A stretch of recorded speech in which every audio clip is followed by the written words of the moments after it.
j'espère que vous allez bien. On se retrouve aujourd'hui pour une nouvelle vidéo qui est une journée avec moi au pôle UGC de Follow. Avec mon équipe, on va vous présenter plus concrètement ce qu'on fait, on va discuter avec vous, on va raconter pas mal de petites choses, enfin bref.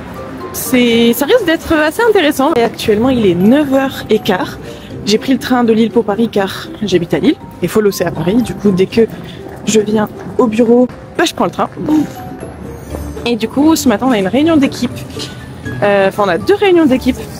Donc, je vous emmène avec moi. Et voilà, j'espère que ça vous plaît. Je suis trop contente. Je suis trop contente de vous emmener avec moi. Parce que le pôle UGC de Follow, c'est quand même un peu mon... C'est un peu mon bébé. Que j'ai créé il y a un peu plus de 2 ans. Et que je continue de développer. Et donc, je suis trop ravie de vous montrer les coulisses. Bref, j'arrête de parler. Et on arrive au bureau là.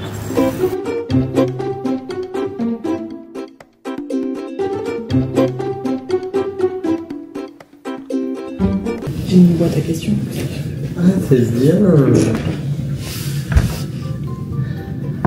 Attends, j'ai pas qui m'en vient. Du tout, on dirait que quelqu'un a enregistré avec son téléphone l'écran d'une télé. Pas de budget, mais finalement, ça arrive comme ça. Du truc à la télé. Ouais. Et il l'a mis partout.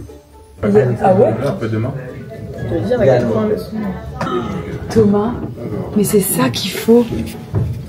Regarde. Alexia, on en a parlé hier, entière. Regarde, il suit ma tête. Eh oui, je sais, c'est trop bien. J'adore. Très bon investissement, Lisa. C'est mon rêve de faire des vidéos YouTube comme ça. Ah ouais. Avec mes amis en mode. Ouais. On répond à vos questions. Bah là, on va répondre à vos questions sur le pôle UGC de Follow. Du coup, j'ai mis une boîte à questions sur Insta où vous pouvez nous poser vos questions sur le pôle UGC. Okay, alors moi, c'est Amine. Je suis content manager du coup dans l'équipe de Lisa et on travaille ensemble depuis maintenant 2 ans et demi. On a commencé le pôle en même temps. Et moi, je me suis greffée au pôle il y a 1 an et demi. Je suis aussi content manager et je suis Margot. Et voilà, donc ça c'est l'équipe. Et du coup, on a reçu quand même pas mal de questions en 2 heures. Ah, c'est ouf, ils sont réactifs. Et on va sélectionner les questions les plus intéressantes. Alors, pourquoi avoir créé un pôle UGC? On l'a créé en janvier 2023, parce que à l'époque, l'UGC c'était vraiment en plein essor, on en parlait à peine. Et du coup, on s'est dit, il y a un truc à faire. En tout cas, Follow s'est dit, il y a un truc à faire. C'est vrai. Et du coup, ils m'ont appelé et ils ont pris Amine. Ils ont dit, toi aussi tu vas faire partie de ce pôle-là. C'est ça. Et en gros, oui, l'idée c'était qu'à la base, Follow c'est vraiment une agence qui était très management de talent.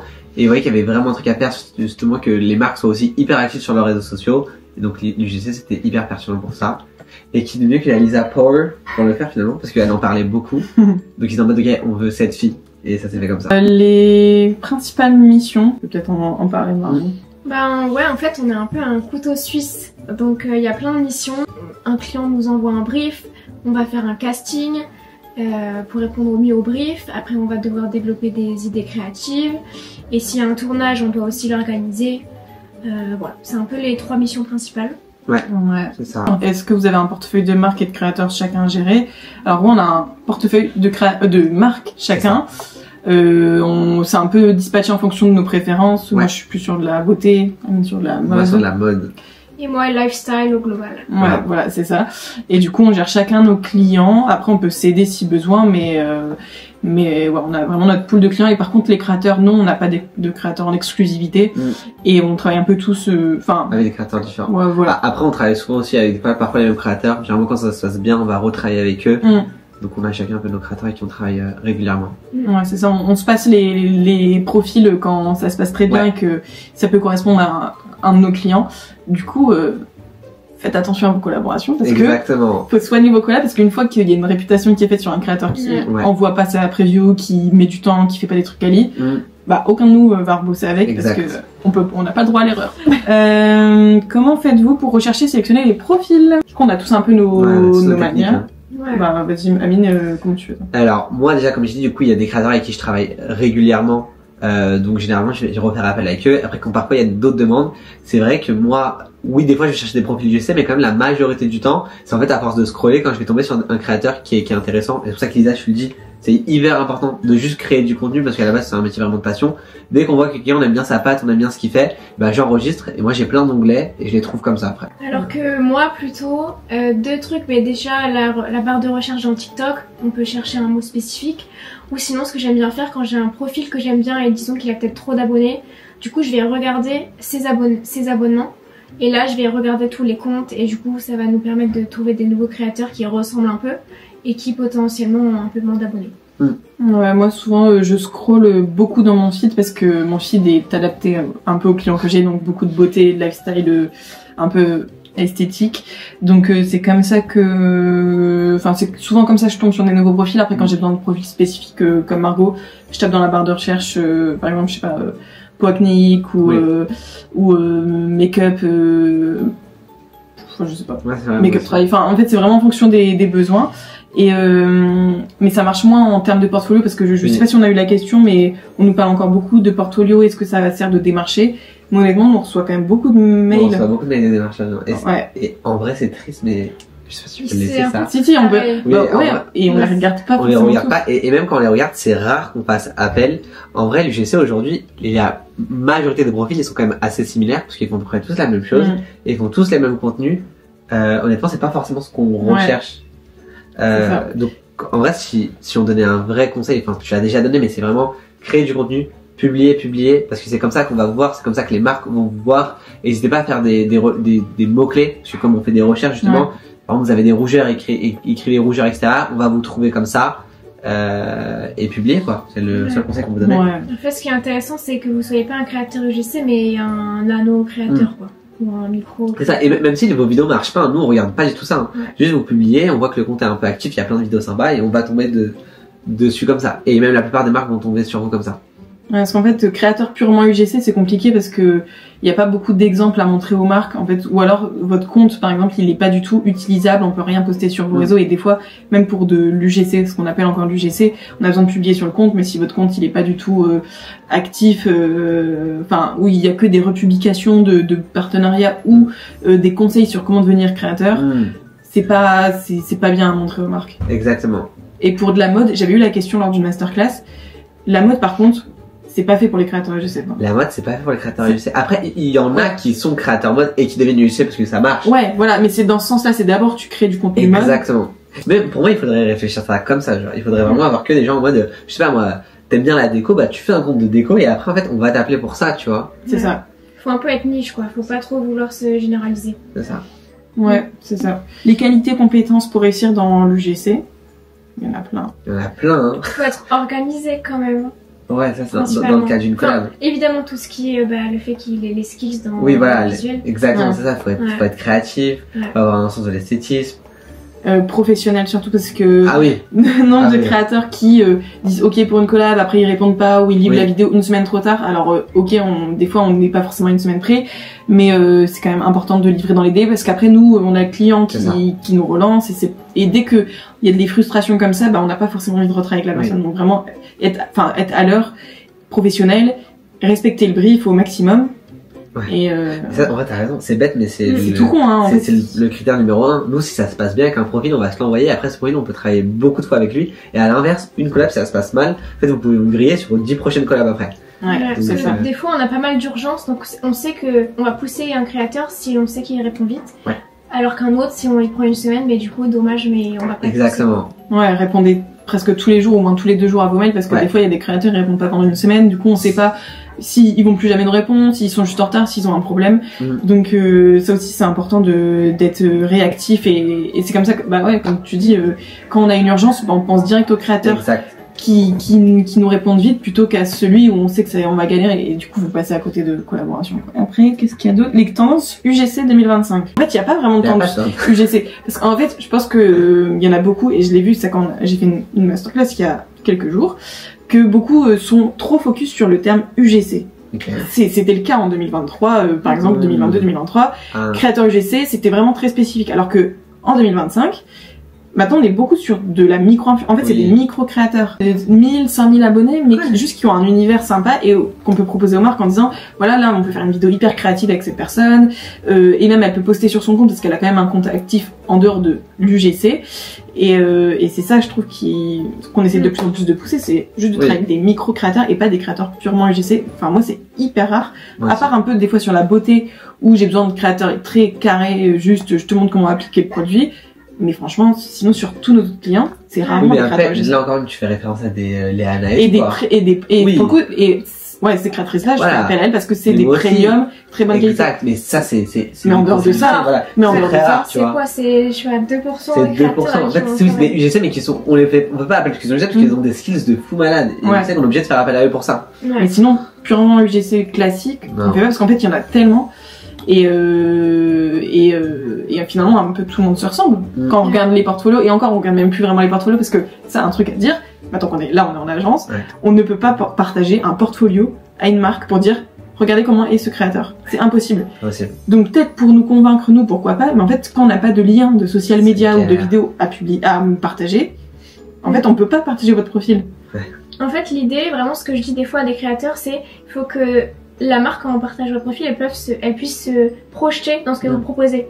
Donc sinon après, si c'est pas possible, c'est que des vidéos d'exemples produits, ça va pas aller très loin, quoi. Essayez de pas non plus faire tout et n'importe quoi comme type de contenu parce qu'il y a des marques qui veulent pas forcément être associées à des créateurs qui font, je sais pas, de la nourriture pour chat et puis après un truc de voiture et puis après encore, enfin, en fait, essayez de vous centrer sur ce qui vous passionne le plus, parce qu'en fait, je trouve l'UGC où t'enchaîner tout type de vidéos parce que tu postais pas sur ton compte, etc. Bah ça, je trouve c'est à l'ancienne et ça fonctionne plus comme ça. Et oui, j'irai encore plus loin. Moi, il y a même des fois des marques premium, genre le profil est bien, mais vu qu'il fait des vidéos, par exemple, je te donne un exemple avec Pull & Bear. Ils vont être en mode non, c'est pas notre positionnement, etc. Donc même si vous, par exemple, je sais pas, vous êtes passionné par la mode et vous travaillez avec des marques premium et tout, oui, c'est possible que vous aimez la mode, mais faites attention aussi des vidéos UGC que vous faites sur votre compte, faites attention des prises de parole que vous faites. Et surtout, soyez vous, parce qu'en fait, on vous choisit pour votre personnalité et pas aussi juste pour les visuels. Comment briser la barrière du je me sens nulle, ma vidéo est horrible? Ah, c'est intéressant ça. C'est plus dans un délire de créateur, tu vois. Ouais. Ça pour le coup, je pense que toi tu peux parler parce que enfin, vous faites du contenu, donc en vrai vous avez la même de répondre à cette question, tu vois. Je pense que tous les créateurs se posent. Et je pense que c'est vrai qu'il y a plein de UGC qui des fois en mode, moi même quand je vois les gens qui font UGC sont en mode ouais mais j'ai pas envie de poster sur mon compte parce que c'est la honte, tu vois. Genre comment passer cette barrière de ok je vais commencer à poster du contenu. Les contenus que j'aime sur mon compte, tu vois. En fait, je trouve maintenant c'est banalisé en fait de poster sur ces réseaux. Ou alors je pense que peut-être qu'on a le biais de fréquenter que des gens qui le font. C'est ça, mais genre quand t'as pas des potes et tout, genre même peut-être il y a des jeunes qui nous écoutent, c'est en mode ah j'ai peur d'être gênant devant mes potes qui disent mais tu joues à quoi tu sais d'un coup tu le fais. Bah faut enlever les gens que tu connais. Ouais, en fait déjà si vous avez peur que vos potes vous jugent, ben peut-être parlez-en déjà de base avec eux en disant ah j'aimerais trop faire ça, regardez leur réaction, mais si vous voyez qu'ils ont du jugement, qu'ils se moquent, en fait, c'est pas des gens à avoir dans votre entourage parce que c'est pas des gens qui vont vous pousser par le haut. Moi, personnellement, j'ai jamais eu ce problème-là parce que je suis très bien entourée et tout le monde me soutient. Il n'y a pas de ah tu fais des vidéos, nanana. Et après, je pense que aussi quand t'as confiance en ce que tu fais, t'as pas cette peur du jugement des autres parce que tu sais que ce que tu fais c'est bien et que tu le fais dans un but où ça va t'apporter des opportunités, de l'argent ou juste ça te fait kiffer. Et moi, j'ai déjà eu cette sensation de ah putain ma vidéo elle est trop nulle. Mais en fait, faut déjà essayer d'améliorer son setup, la qualité, le type de vidéo que tu acceptes de faire. Moi j'ai déjà voulu faire accepter un truc de mode, c'est pas du tout mon truc. Et je sais que je devrais jamais accepter des trucs de mode parce que mais c'était même pas le printemps. Moi c'était un truc pour des collants. Et du coup tu devais faire des tenues. Mais moi c'est pas mon truc la mode. Sauf que du coup je me sentais grave nulle là-dedans. Mais après je me suis dit la mode fini. Par contre beauté, skincare, etc. Ça c'est mon domaine. Mais là je me sens en confiance. Donc aussi essayer de faire vraiment des trucs qui vous correspondent. Ouais, que vous kiffez quoi. Franchement, voilà votre signe pour vous lancer du coup finalement. Voilà, lancez-vous, mais surtout micro-créateur, hein, comme on a dit. Vous dites pas, allez, je me lance en créateur UGC. Non. Ça. Juste lancez-vous sur vos réseaux, soyez vous-même et ça apportera des trucs. Et même si ça apporte pas de l'UGC, ça peut apporter un peu de micro-influence, des opportunités, des marques qui vous repèrent. Et si ça pète après, voilà. Il n'y a même pas de décalage. C'est le principe, genre. Non, mais après demain, on y. Demain, c'est une grosse journée. Non, mais. T'as vu les rushs qu'on avait fait avec Popo quand on parlait de toi? Non. Ah bah t'as regardé. Mais je vais regarder après. Je prends le contrôle du vlog de Lisa. Ça j'ai déjà été dans ces rushs. Qu'est-ce que t'as à dire à Lisa Lisa Power. Ouais, dans son vlog, genre même pour elle, qu'est-ce que tu penses d'elle? Allez écouter tes podcasts. C'est une bonne podcasteuse. Ouais, c'est une bonne podcasteuse. Vraiment. Franchement, instant promo, elle mérite pour écouter tout ce qu'elle fait. Elle travaille beaucoup, la Lisa Power. C'est une femme d'affaires. C'est une femme d'affaires. Elle a beaucoup de défauts, on va pas se mentir, c'est horrible de travailler avec elle. On va pas vous les dire. Voilà, on les va dire, elle est tyrannique. Bon, juste elle est un peu, ouais c'est ça, elle est un peu bordel parfois, mais ça va. Mais c'est vrai, mis à part ça, elle bosse et des fois elle nous traite bien, même si elle nous a insulté quelques fois. Ouais, c'est ça. Donc, mais bon, après on s'en remet. On s'en remet et ça nous fortifie, donc franchement, soutenez-la, elle est pareille en fait. Dans la vraie vie, elle est pareille que sur les réseaux. Non, mais c'est voilà. exactement ça. Bon bah, Lisa Power. Et c'était pour quelle vidéo ça? Bah, c'était pour un vlog de ma journée, mais en fait j'ai pas assez vlogué, donc je vais en faire un vlog non mais je vais en faire ouais mais j'aime pas. Je vais en faire un vlog Insta. Mais non, je vais en faire un vlog Insta. Juste plus court.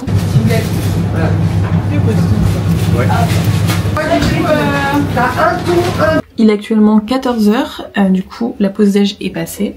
Là j'ai un petit call avec un client pour c'est juste une weekly. Donc une weekly c'est une réunion qu'on fait toutes les semaines pour se mettre à jour sur les sujets. Donc je fais ça.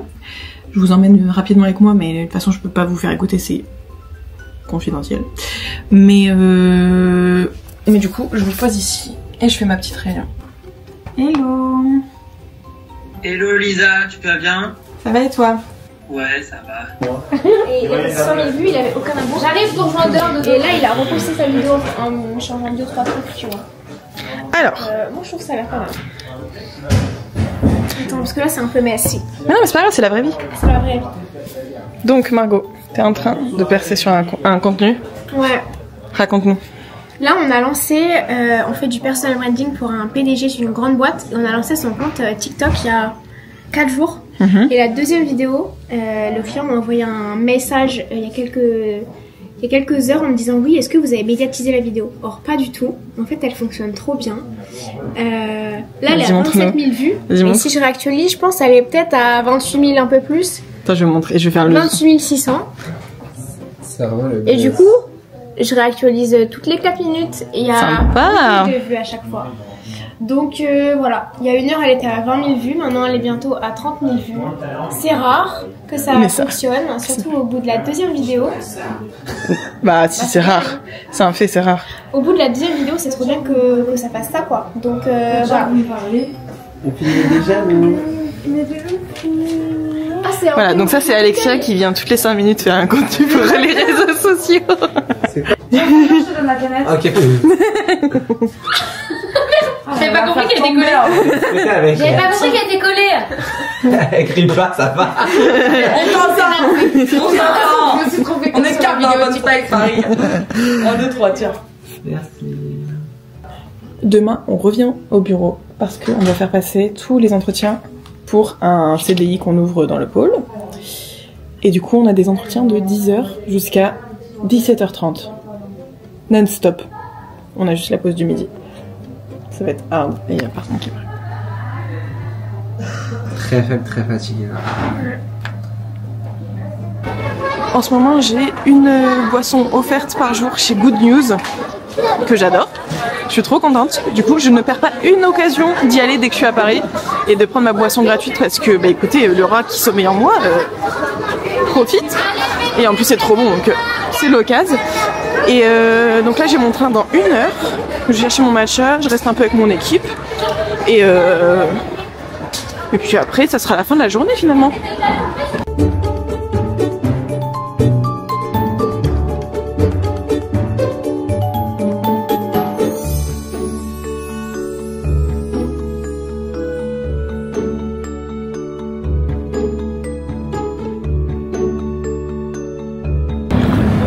Alors, je viens de faire une grosse erreur. Je voulais goûter le matcha sans lait végétal en me disant que j'allais kiffer.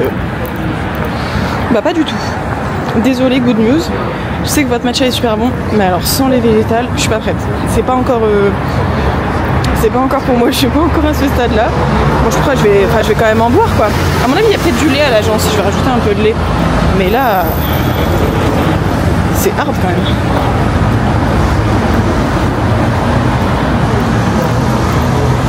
Je suis deg.